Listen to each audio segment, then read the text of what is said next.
मेरो online TV देशको मुहार। मान्य सदस्यहरू, राष्ट्रिय सभाको आजको दोस्रो बैठकको कार्यवाही प्रारम्भ हुन्छ। मान्य सदस्यहरू, अब म माननीय अर्थमन्त्री डाक्टर युवराज खतिवडालाई आर्थिक वर्ष 2076-77 को आर्थिक सर्वेक्षण सभा समक्ष पेश गर्न समय उपलब्ध गराउँछु।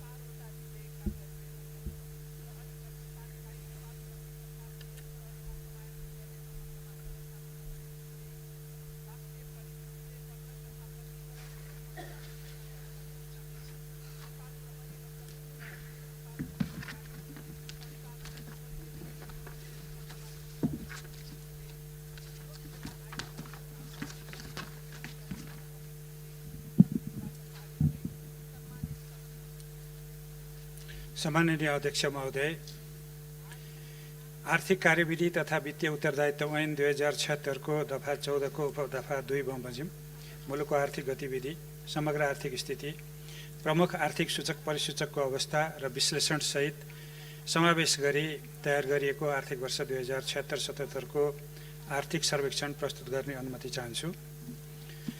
आर्थिक वर्ष 2076-77 को फागुनसम्म समग्र आर्थिक क्रियाकलापमा तीव्रता आए पनि कोभिड-19 को महामारीको कारण विश्व अर्थतन्त्र नै प्रभावित हुन गई त्यसको असर नेपालको अर्थतन्त्रमा पनि पर्न गएकोले चालु आर्थिक वर्षको आर्थिक वृद्धि दर 2.3% हुने प्रारम्भिक अनुमान रहेको छ।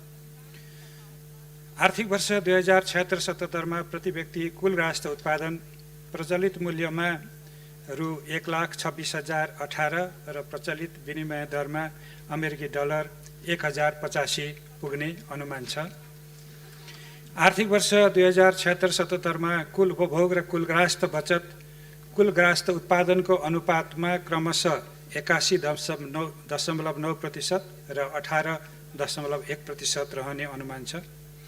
कोभिड-19 को संक्रमण रोकथाम एवं नियन्त्रणका लागि चालिएका कदमहरूबाट सार्वजनिक एवं निजी क्षेत्रको खर्चमा आएको सङ्कुचनले आर्थिक वर्ष 2076-77 मा कुल लगानी अघिल्लो वर्षको तुलनामा 3.4% ले न्यून भई रु 18 खर्ब 89 अर्ब 26 करोड पुगेको छ। आर्थिक वर्ष 2074-75 मा नेपालको निरपेक्ष गरिबीमा रहेको जनसङ्ख्याको अनुपात 18.7% रहेकोमा 2076-77 को अन्त्यसम्ममा यो करिब 16.67% मा रहने अनुमान छ। 2076 फागुनसम्म अर्थतन्त्रका अरू परिसूचकहरू सन्तोषप्रद नै देखिएका छन्। मुद्रास्फीति, वैदेशिक व्यापार, भुक्तानी सन्तुलन, लगानी र वित्तीय परिसूचकहरू आर्थिक स्थायित्व अनुकूलै देखिएका छन्। निकासीमा भएको वृद्धि र पैठारीमा कमी आएको कारण व्यापार घाटामा सुधार भई शोधनान्तर स्थिति बचतमा रहेको अवस्था छ। विगत केही वर्षदेखि मुलुकको मुद्रास्फीति दर अथवा मूल्य वृद्धि दर को औसत 8-9% रहने गरेकोमा अहिले 2076-77 को फागुनसम्म 6.5% को मुद्रास्फीति दर रहेको छ। अघिल्लो आर्थिक वर्षको तुलनामा चाहिँ यो अलिकति बढियो। अघिल्लो आर्थिक वर्षमा यो 4.2% रहेको थियो। आर्थिक वर्ष 2076-77 को फागुनसम्ममा कुल सरकारी खर्च गत आर्थिक वर्षको सोही अवधिको खर्चको तुलनामा 12.9% ले वृद्धि भई रु 6 खर्ब 10 अर्ब 68 करोड पुगेको छ। यो खर्चमध्ये चालुतर्फ 4 खर्ब 50 अर्ब 78 करोड, पुँजीगततर्फ 96 अर्ब 48 करोड र वित्तीय व्यवस्थातर्फ रु 63 अर्ब 42 करोड खर्च भएको छ। चालु आर्थिक वर्ष 76-77 को फागुनसम्ममा सङ्घीय सरकारको राजस्व गत आर्थिक वर्षको सोही अवधिको तुलनामा 9.6% ले वृद्धि भई रु 4 खर्ब 79 अर्ब 71 करोड पुगेको छ। आर्थिक वर्ष 2076-77 को फागुनसम्ममा वैदेशिक अनुदान रु 16 अर्ब 19 करोड र वैदेशिक ऋण रु 93 अर्ब 9 करोड गरी रु 1 खर्ब 9 अर्ब 28 करोड सहायता प्राप्त भएको छ। 2076 असारसम्म कुल तिर्न बाँकी सार्वजनिक ऋण रु 10 खर्ब 47 अर्ब 90 करोड रहेकोमा 2076 फागुनसम्ममा सो रकम रु 11 खर्ब 39 अर्ब 80 करोड पुगेको छ। यसमा आन्तरिक ऋणतर्फ रु 4 खर्ब 40 अर्ब 5 करोड र बाह्य ऋणतर्फ 6 खर्ब 79 अर्ब 75 करोड रहेको छ। वित्तीय क्षेत्रमा द्रुत विस्तार हुँदै गएको छ। वित्तीय पहुँच अभिवृद्धि हुँदै जानुको साथै वित्तीय कारोबारमा समेत उल्लेख्य विस्तार भएको छ। यसबीचमा 2076 असारसम्ममा 8686 ब्याङ्क शाखा रहेकोमा त्यो सङ्ख्या 2076 फागुनसम्ममा 9640 पुगेको छ। 2076 फागुनसम्ममा बिमामा पहुँच पुगेको जनसङ्ख्या कुल जनसङ्ख्याको 22% पुगेको छ। वैदेशिक रोजगारीमा जाने व्यक्तिहरूले गरेको बिमा पनि जोड्ने हो भने यो अनुपात 26% पुग्न आउँछ। 2075 फागुनसम्म नेपाल स्टक एक्सचेन्जमा सूचीकृत हुने कम्पनीको सङ्ख्या 205 रहेकोमा एक वर्षपछि त्यो सङ्ख्या अहिले 2076 फागुनमा 212 पुगेको छ।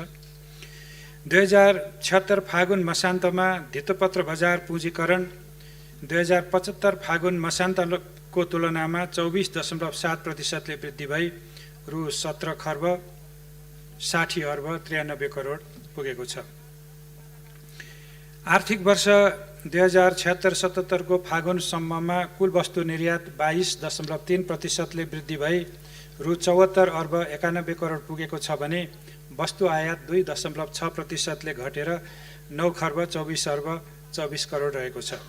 यस अवधिमा व्यापार घाटा 4.3% सङ्कुचन भएको छ र अघिल्लो वर्ष यही अवधिमा यस्तो घाटा 24.4% बढेको थियो।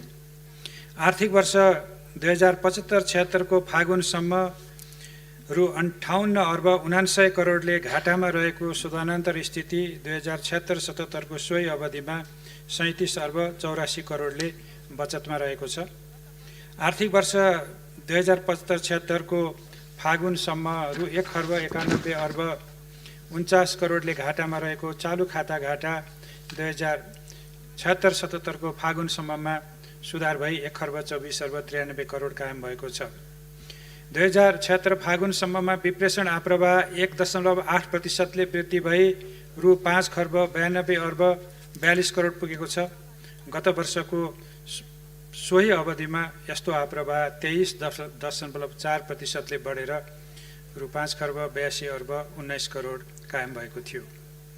2076 फागुन मसान्तमा कुल विदेशी विनिमय सञ्चिति 2076 असारको 10 खर्ब 39 अर्बबाट बढेर रु 11 खर्ब 36 अर्ब 51 करोड पुगेको छ।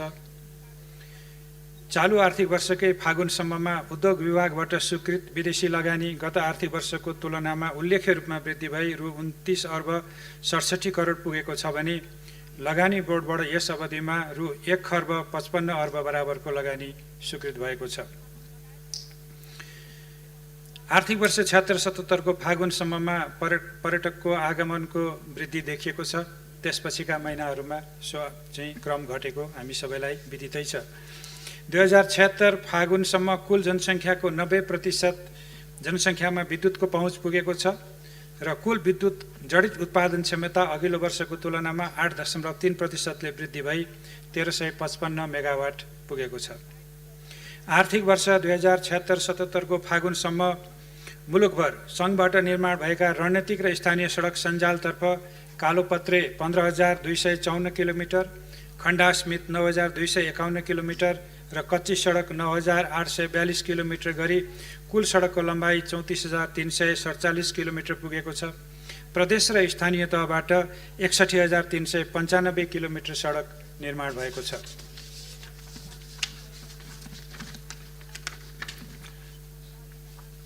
शैक्षिक सत्र 2076 मा प्राथमिक तहको खुद भर्ना दर 97.1%, आधारभूत तहको भर्ना दर 93.4% र माध्यमिक तहको भर्ना दर 47.6% पुगेको छ।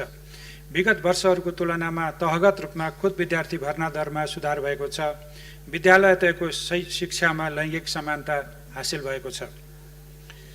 2076 को फागुनसम्ममा 55 जिल्लाका 505 स्थानीय तहमा स्वास्थ्य बिमा कार्यक्रम विस्तार भएको छ।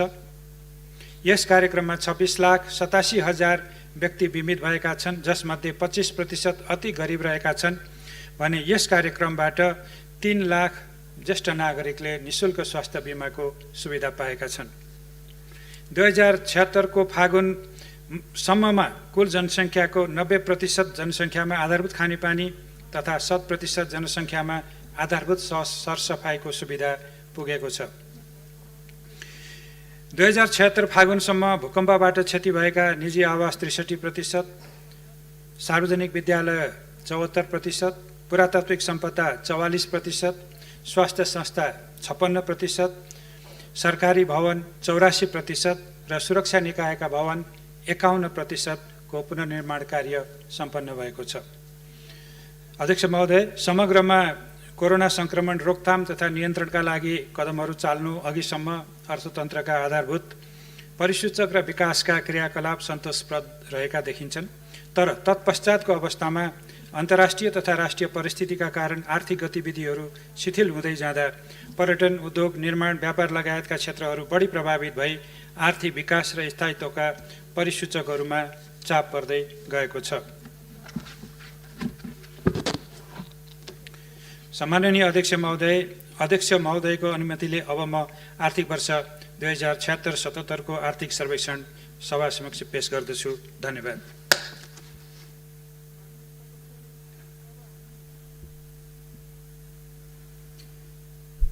मान्य सदस्यहरू, अब म प्रतिनिधि सभाका पूर्व सदस्य दुर्योधन सिंह चौधरीको निधन भएकोमा निम्नलिखित शोक प्रस्ताव प्रस्तुत गर्दछु। विक्रम सम्वत 2048, 2051 र 2056 सालको प्रतिनिधि सभा सदस्य निर्वाचनमा रूपन्देही जिल्ला निर्वाचन क्षेत्र नम्बर 1 बाट निर्वाचित पूर्व सदस्य दुर्योधन सिंह चौधरीको 70 वर्षको उमेरमा मिति 2077 साल जेठ 9 गते शुक्रबारका दिन निधन भएकोमा राष्ट्रिय सभाको यो बैठक गहिरो शोक प्रकट गर्दछ। स्वर्गीय चौधरी नेपाली काङ्ग्रेसका नेता तथा नेपाल सरकारका पूर्व राज्य मन्त्री हुनुहुन्थ्यो। यो बैठक दिवंगत आत्माको चिर शान्तिको कामना गर्दै शोक सन्तप्त परिवारजनप्रति हार्दिक संवेदना प्रकट गर्दछ। माननीय सदस्यहरू, उपरोक्त शोक प्रस्तावलाई पारित गरिदिनु हुन अनुरोध गर्दछु। माननीय सदस्यहरू, उपरोक्त शोक प्रस्ताव सर्वसम्मतिले पारित भएको घोषणा गर्दछु। माननीय सदस्यहरू, अब म स्वर्गीय दुर्योधन सिंह चौधरीको आत्माको चिर शान्तिको लागि उठेर 1 मिनेट मौन धारण गर्न अनुरोध गर्दछु। सुरु।